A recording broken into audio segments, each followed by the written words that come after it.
Hello everyone, this is Preeti Chaudhary and welcome to UPSC cracker. आज हम budget पढ़ेंगे, budget 2020-21।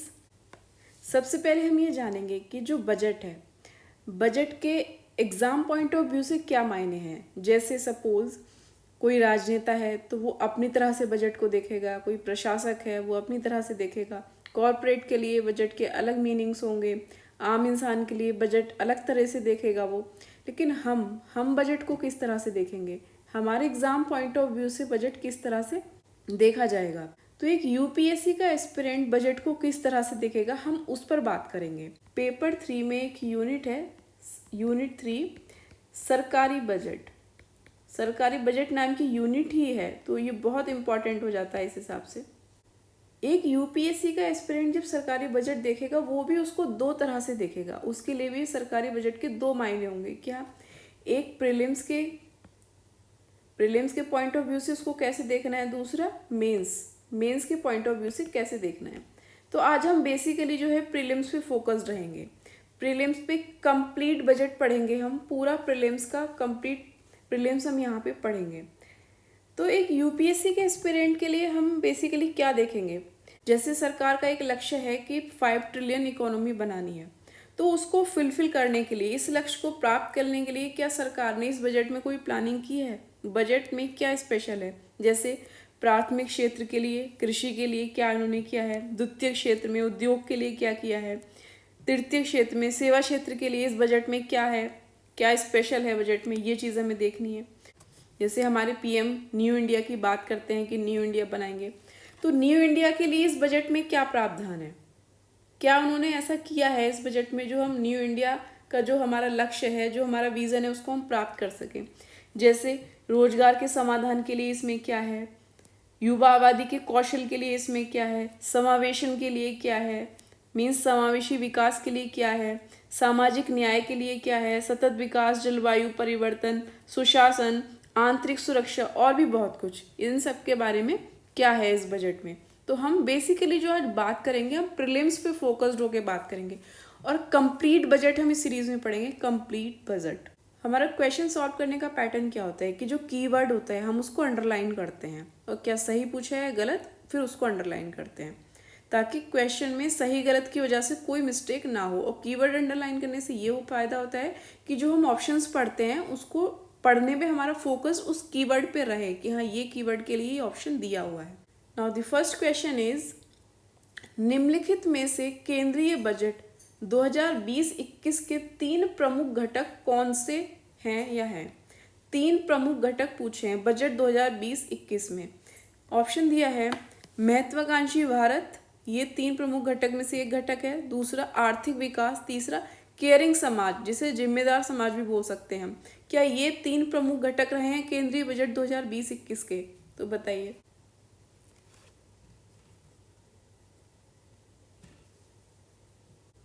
तो ये तीनों ही ठीक हैं। केंद्रीय बजट 2020-21 के 3 प्रमुख घटक कौन से रहे हैं? महत्वाकांक्षी भारत, आर्थिक विकास, केयरिंग समाज मीन्स जिम्मेदार समाज। महत्वाकांक्षी भारत से मतलब है यहाँ पे जैसे से राष्ट्र के विकास के लिए कौन कौन सी इंपॉर्टेंट चीज़ें हैं, ऐसे कौन कौन से इंपॉर्टेंट काम है जो भारत को करने हैं, या भारत के क्या विज़न है। जैसे विश्व की महाशक्ति बनना है, 5 ट्रिलियन इकोनॉमी हमने बनानी है, आर्थिक रूप से संपूर्ण विश्व में हमें सशक्त होना है, ऐसा विजन बनाया हुआ है।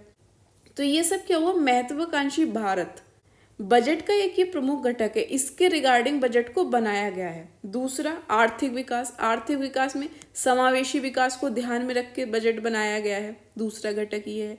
तीसरा है जिम्मेदार समाज, केयरिंग समाज, मतलब जब एक राष्ट्र और समाज जब मिलकर आपस में एक साथ काम करते हैं तभी किसी राष्ट्र का विकास संभव होता है, तभी सुशासन आ सकता है। सुशासन मीन्स क्या होता है, राष्ट्र और समाज मीन्स एक साथ चलना। राष्ट्र और समाज का एक साथ चलने से मतलब है सुशासन की स्थापना। सुशासन में क्या क्या, जैसे विधि का शासन, कानून कब लागू हो सकता है, कानून कब ठीक से काम करेगा, जब समाज और सरकार एक साथ मिलकर काम करेंगे। विधि का शासन हुआ, कानून द्वारा संचालित या बाधित व्यवहार हुआ, सिविल समाज और सरकार के बीच सहयोग, पारदर्शिता, जवाबदेहिता, सहभागिता, दक्षता, मितव्ययिता, बहुत सारे घटक।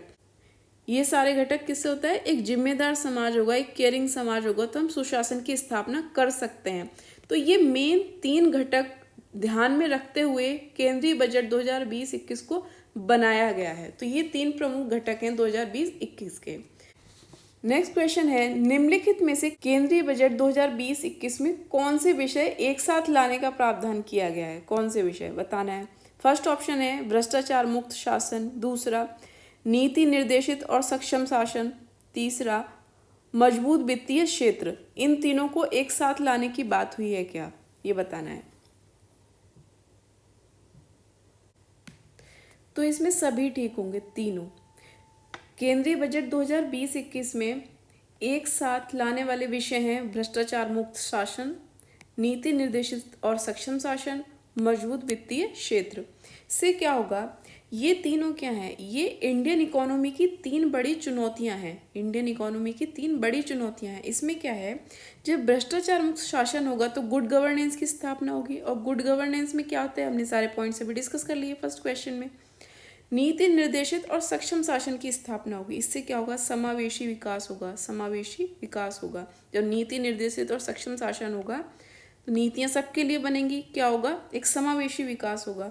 इसके अलावा जब मजबूत वित्तीय क्षेत्र होगा, मजबूत वित्तीय क्षेत्र से क्या होगा, बैंकिंग, गैर बैंकिंग वित्तीय संस्थान जो होंगे उनमें सुधार होगा, उनमें सुधार होगा, एनपीए दूर होगा। तो ये जो 3 प्रावधान है, तो ये जो 3 विषय हैं, ये तीनों विषय केंद्रीय बजट 2020-21 में एक साथ लाने की बात हुई है। ये 3 चुनौतियों से निपटने की बात हुई है। नेक्स्ट क्वेश्चन है, निम्नलिखित में से केंद्रीय बजट 2020-21 में जीवन को सुगम बनाने के लिए, जीवन को सुगम बनाने के लिए, ये अंडरलाइन करेंगे, कौन कौन से प्रमुख आधार बनाए गए हैं? जीवन को सुगम बनाने के लिए कौन कौन से प्रमुख आधार बनाए गए हैं? फर्स्ट ऑप्शन कृषि, सिंचाई और ग्रामीण विकास, दूसरा ऑप्शन आरोग्य, जल और स्वच्छता, तीसरा ऑप्शन शिक्षा और कौशल। जीवन को सुगम बनाने के लिए कौन कौन से प्रमुख आधार बनाए गए हैं, बताइए। तो ये तीनों ठीक है, तीनों। इसमें क्या है, बजट में जीवन को सुगम बनाने के लिए 3 प्रमुख आधार बनाए उन्होंने। जैसे कृषि में सुधार करेंगे, सिंचाई व्यवस्था होगी तो ग्रामीण विकास होगा, लोगों का जीवन सुगम बनेगा। आरोग्य, जल और स्वच्छता की पूर्ति होगी लोगों को तो जीवन सुगम बनेगा। शिक्षा और कौशल की व्यवस्था होगी तो लोगों का जीवन सुगम बनेगा। तो ये 3 प्रमुख आधार बनाए गए हैं जीवन को सुगम बनाने के लिए बजट 2020-21 में। नेक्स्ट क्वेश्चन है, बजट 2020-21 में कृषि क्षेत्र के लिए 16 सूत्रीय कार्य योजना का संबंध निम्नलिखित में से किससे है? कीवर्ड 16 सूत्रीय कार्य योजना का संबंध कृषि क्षेत्र के लिए किससे है? ऑप्शन दिए हैं कृषि, सिंचाई और संबंधित गतिविधियों से। दूसरा ऑप्शन है ग्रामीण विकास और पंचायती राज से। तो बताइए 16 सूत्रीय कार्य योजना का जो कृषि क्षेत्र के लिए है उसका संबंध किससे है?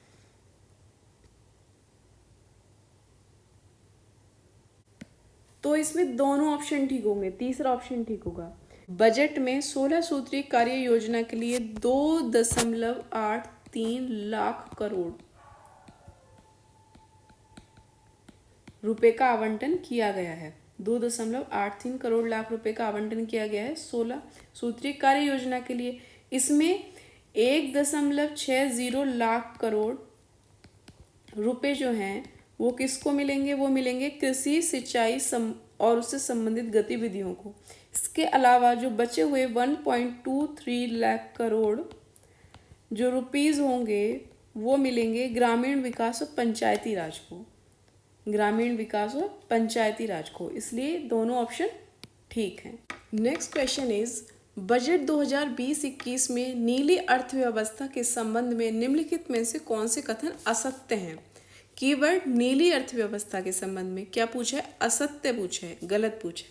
2020-21 के बजट में क्या कहा गया है कि 2024-25 तक मत्स्य निर्यात को 1 लाख करोड़ तक पहुंचाने का लक्ष्य है। मत्स्य निर्यात को 1 लाख करोड़ तक पहुंचाने का लक्ष्य है। दूसरा, 2022-23 तक देश में 200 लाख टन मत्स्य उत्पादन का लक्ष्य है। तीसरा, 3477 सागर मित्रों और 500 मत्स्य पालक कृषक संगठनों द्वारा युवाओं को मत्स्य पालन क्षेत्र से जोड़ना है। तो बताइए कौन सा कथन असत्य है।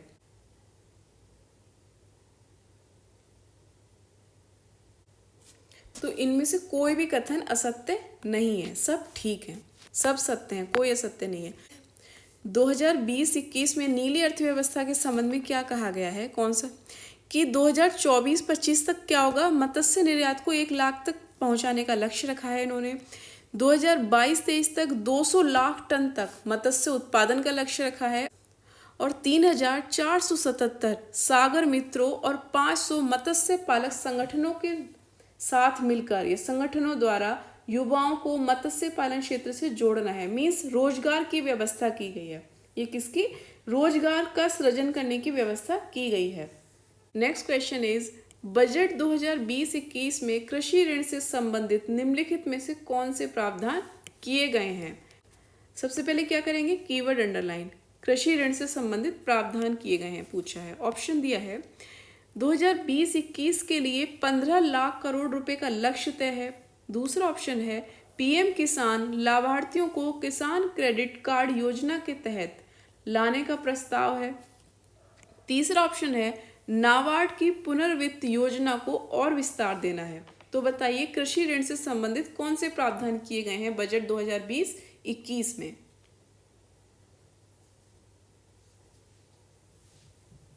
तो इसमें सभी ऑप्शन ठीक होंगे। कृषि ऋण से संबंधित कौन कौन से प्रावधान किए गए, तीनों प्रावधान किए गए हैं। 2020-21 के लिए 15 लाख करोड़ रुपए का लक्ष्य रखा गया है। पीएम किसान जो लाभार्थी हैं उन्हें किसान क्रेडिट कार्ड योजना के तहत लाने का प्रस्ताव है और नाबार्ड की पुनर्वृत्ति योजना का विस्तार करने का प्रावधान है। देखिए कृषि ऋण में क्या होता है, किसान क्या करता है, किसान 2 तरह से ऋण मिलता है किसान को, एक तो संस्थागत, एक गैर संस्थागत। तो जो गैर संस्थागत ऋण है वो जैसे साहूकार से लेता है या किसी और से लेता है, उसमें ब्याज ज़्यादा होता है, सूद और ब्याज के चक्कर में फंसता ही चला जाता है। लेकिन जो संस्थागत ऋण होता है, संस्थागत ऋण वो क्या होता है, जैसे आपको पता होगा कि जो नाबार्ड है, नाबार्ड क्या है, ग्रामीण भारत के किसानों को ऋण उपलब्ध कराने की सबसे बड़ी इकाई है।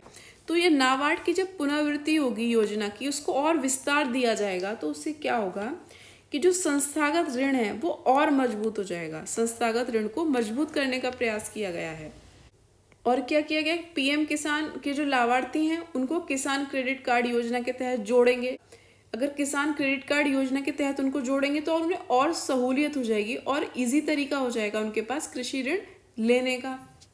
जैसे पेपर 3 में, जीएस पेपर 3 में एक यूनिट है प्रत्यक्ष और अप्रत्यक्ष कृषि सहायता, प्रत्यक्ष और अप्रत्यक्ष कृषि सहायता।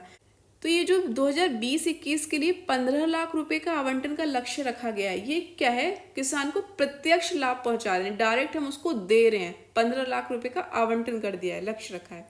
इसके लिए क्या होगा, जैसे ग्रामीण भारत अगर मंदी से बाहर निकालना है हमें, अगर ग्रामीण भारत को मंदी से बाहर निकालना है तो उसके लिए क्या होगा, लोगों के हाथ में पैसा होना चाहिए। लोगों के हाथ में पैसा कैसे होता है, अभी 2 स्कीम चल रही है, जैसे एक मनरेगा और पीएम किसान। ये सबसे अच्छी 2 स्कीम हैं जो क्या होता है, ग्रामीण भारत के जो लोग हैं उनके हाथ में पैसा पहुंचता है यहाँ से। तो लोगों के हाथ में जब पैसा पहुंचेगा तो डिमांड बढ़ेगा, कंजप्शन बढ़ेगा, सप्लाई बढ़ेगा, उससे क्या होगा, इन्वेस्टमेंट बढ़ेगा और इकोनॉमी चल पड़ेगी। तो ये तरीका होता है इकोनॉमी को मंदी से बाहर निकालने का। ग्रामीण भारत के विकास का एक लक्ष्य इससे पूरा होता है। तो इसमें सभी ऑप्शन ठीक होंगे। नेक्स्ट, नीली अर्थव्यवस्था से रिलेटेड हमने एक क्वेश्चन और किया है। अब एक उसी क्वेश्चन को नए ढंग से करने की कोशिश करते हैं, थोड़ा सा चेंज करके क्या पूछ सकता है। और क्वेश्चन है, नीली अर्थव्यवस्था के संबंध में बजट 2020-21 में सरकार ने निम्नलिखित में से कौन कौन से प्रावधान किए हैं नीली अर्थव्यवस्था के संबंध में। पहला ऑप्शन है शैवाल और समुद्री खरपतवारों की खेती और केज कल्चर को प्रोत्साहित करना। दूसरा, समुद्री मत्स्य संसाधनों के विकास, प्रबंधन और संरक्षण के लिए फ्रेमवर्क तैयार करना।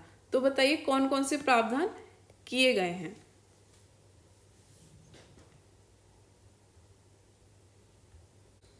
तो इसमें दोनों कथन ठीक होंगे, दोनों प्रावधान किए गए हैं। नीली अर्थव्यवस्था के लिए बजट 2020-21 में दोनों प्रावधान किए गए हैं। क्या क्या, शैवाल, समुद्री खरपतवारों की खेती, शैवाल और समुद्री खरपतवारों की खेती, केज कल्चर को प्रोत्साहन। दूसरा, समुद्री मत्स्य संसाधनों के विकास, प्रबंधन और संरक्षण के लिए फ्रेमवर्क तैयार करना। इसमें क्या है, जैसे किसान की आय दुगनी करने की बात हो रही है, तो किसान की आय दुगनी कब होगी? किसान की आय दुगनी होगी जब कृषि का आधुनिकीकरण कर दिया जाएगा। कृषकों को हमें उद्यमी बनाना पड़ेगा, उद्यमी बनाना पड़ेगा। इसके लिए क्या है, नीली अर्थव्यवस्था ही है। कैसे? ऐसी फसल वो उगाए जिससे उसको लाभ हो, मतलब जो उसका भूखंड है, अगर उसके भूखंड में कृषि अच्छी नहीं हो रही है तो वो मत्स्य पालन कर ले। अब जैसे केज कल्चर को इन्होंने प्रोत्साहन देने की बात करी है। केज कल्चर क्या होता है? केज होता है पिंजरे की तरह। किस तरह से ये बनाएंगे केज कल्चर? अगर इन्होंने मत्स्य पालन करना है उसमें, तो जैसे कोई खेत है, उस खेत में तालाब बनाएंगे और तालाब बना के उसके चारों तरफ क्या करेंगे, तालाब बनाएंगे खेत के अंदर और उसके चारों तरफ क्या करेंगे, पेड़ खड़े कर देंगे, पेड़ खड़े कर देंगे। ये होता है केज कल्चर को प्रोत्साहन, इस तरह से पेड़ खड़े कर देंगे। तो एक नए तरीके से क्या है, मत्स्य पालन की एक नई विधि निकालने की कोशिश कर रहे हैं, एक नया फ्रेमवर्क बनाने की कोशिश कर रहे हैं। किस लिए? ताकि रोजगार बढ़े और किसानों की आय दुगनी हो, किसानों की आय दुगनी हो। तो इसमें दोनों ऑप्शन ठीक होंगे। नेक्स्ट क्वेश्चन है, बजट 2020-21 में किसान रेल के संबंध में निम्नलिखित कथनों पर चर्चा कीजिए। किसके संबंध में? किसान रेल के संबंध में। क्या पूछा है? असत्य पूछा है। निम्नलिखित में से कौन सा कथन असत्य है? पहले हमें कीवर्ड अंडरलाइन कर लेना है, क्या पूछे उसको अंडरलाइन कर लेना है। पहला ऑप्शन है, सार्वजनिक और निजी भागीदारी के माध्यम से भारतीय रेल द्वारा किसान रेल सेवा शुरू करने का प्रावधान है। दूसरा, दूध, मांस, मछली आदि जैसे जल्दी खराब होने वाले उत्पादों के लिए बाधा रहित राष्ट्रीय प्रशीतन आपूर्ति श्रृंखला बनाने का प्रस्ताव है। तो बताइए निम्नलिखित में से कौन सा कथन असत्य है?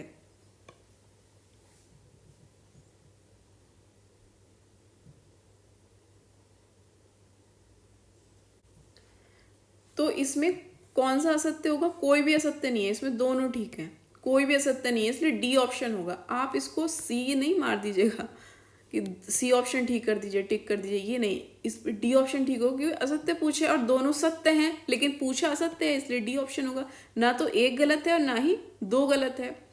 तो किसान रेल के संबंध में क्या चर्चा की गई है बजट में? ये सार्वजनिक और निजी भागीदारी के माध्यम से भारतीय रेल द्वारा किसान रेल सेवा शुरू करने की बात की गई है। किसान रेल सेवा शुरू करने की बात की गई है इसमें। ये क्या मॉडल है इनके पास मॉडल है कि जो एक्सप्रेस और मालगाड़ियाँ होती हैं उनमें प्रशीतन मतलब एसी के डिब्बे लगाने की बात हुई है। इस तरह का प्लान है इन लोगों का किसान रेल सेवा शुरू करने का। तो ये क्यों इस रेल सेवा को शुरू करना चाह रहे हैं?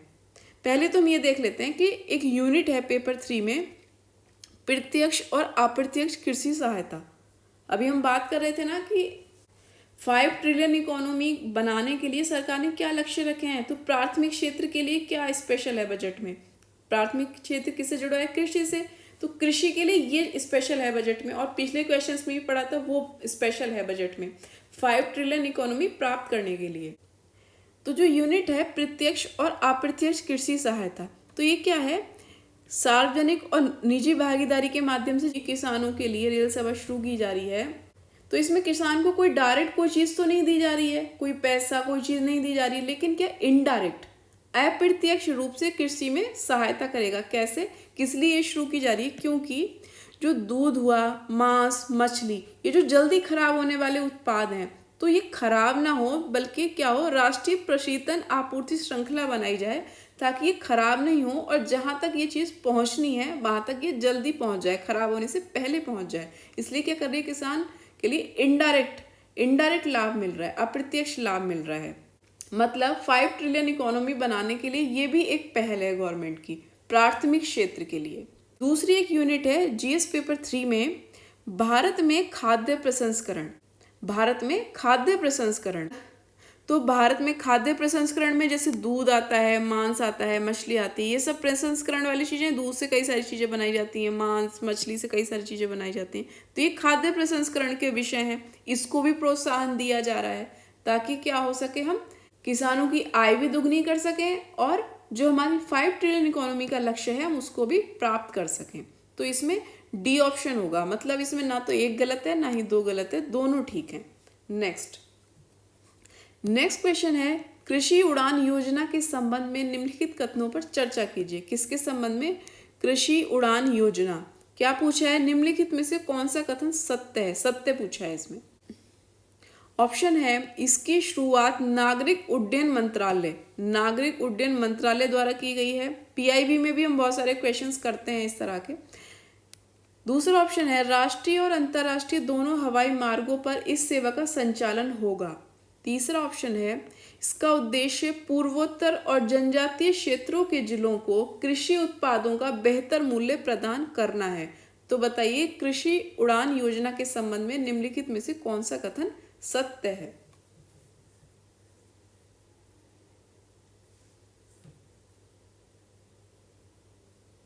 तो इसमें सभी ऑप्शन ठीक होंगे। कृषि उड़ान योजना के संबंध में निम्नलिखित में से कौन सा कथन सत्य है, ये पूछा था। कहा है इसकी शुरुआत नागरिक उड्डयन मंत्रालय द्वारा की गई है। तो ये ठीक है, नागरिक उड्डयन मंत्रालय ने ही कृषि उड़ान योजना की शुरुआत की है। आप ऐसा मत सोचिए लगना कि कृषि और किसान कल्याण मंत्रालय या किसी और मंत्रालय ने ना किया हो। ये नागरिक उड्डयन मंत्रालय ने की है। ये नई योजना आई है, अभी नई योजना, इसलिए और ज़्यादा इंपॉर्टेंट हो जाती है। अब क्या है, राष्ट्रीय और अंतर्राष्ट्रीय दोनों हवाई मार्गों पर इस सेवा के संचालन की बात हुई है। और ये योजना बेसिकली क्यों आ रही है? इसका उद्देश्य है जो पूर्वोत्तर नॉर्थ ईस्ट के राज्य हैं, जनजातीय क्षेत्र हैं, उन जिलों में जो कृषि उत्पादन का काम होता है उनको बेहतर मूल्य प्रदान हो सके। कैसे? नॉर्थ ईस्ट राज्यों में क्या होता है, जैसे फल हुआ, सब्जी हुआ, तो ये क्या होगा, पहले वहां से आएगा, फिर कलकत्ता जाएगा, फिर वहां से और जगह सप्लाई हुआ। तो अगर जैसे सपोज वहां से 100 किलो कोई चीज लेकर आ रहे हैं, तो पता चला कि बंदरगाह तक पहुंचते पहुंचते या यहाँ तक आते आते 30 किलो तो ऐसी खराब हो गई। तो ये इस तरह के नुकसान ना हो, इसलिए कृषि उड़ान योजना की शुरुआत की गई है। तो ये तीनों कथन सत्य हैं। नेक्स्ट क्वेश्चन है, बजट 2020-21 में प्रत्यक्ष कृषि सहायता। देखिए क्वेश्चन ही घुमा के पूछ लिया। जैसे अभी हम डायरेक्ट फैक्ट्स पे बात कर रहे थे, डायरेक्ट फैक्ट्स पे, तो यूपीएससी क्या करता है, घुमा के पूछता है क्वेश्चन को। पीसीएस में तो डायरेक्ट पूछ लेगा, बजट में ये चीज़ दी हुई है, इसके संबंध में ये चीज़ दी हुई है, डायरेक्ट पूछ लेगा। लेकिन होती वही सेम चीज़ है, लेकिन यूपीएससी क्या करता है, उसको थोड़ा सा घुमा के पूछ लेता है। बस हमें थोड़ा सा समझना होता है उस चीज़ को, केवल समझ के पढ़ना होता है, और कुछ नहीं है इसमें। जैसे इसने कहा है बजट 2020-21 में प्रत्यक्ष कृषि सहायता के संबंध में निम्नलिखित कथनों पर चर्चा कीजिए। क्या पूछा है? निम्नलिखित में से कौन सा कथन सत्य है? कौन सा कथन सत्य है? पहला ऑप्शन दिया है, कृषि में 16 सूत्रीय कार्य योजना के लिए 2.83 लाख करोड़ रुपए का आवंटन हुआ है। दूसरा, प्रत्यक्ष हुआ ना। दूसरा, कृषि ऋण के लिए 15 लाख करोड़ रुपए का लक्ष्य तय हुआ है। तीसरा ऑप्शन है, समग्र स्वास्थ्य क्षेत्र के लिए 79,000 करोड़ रुपए का आवंटन किया गया है। तो बताइए कौन सा कथन सत्य है?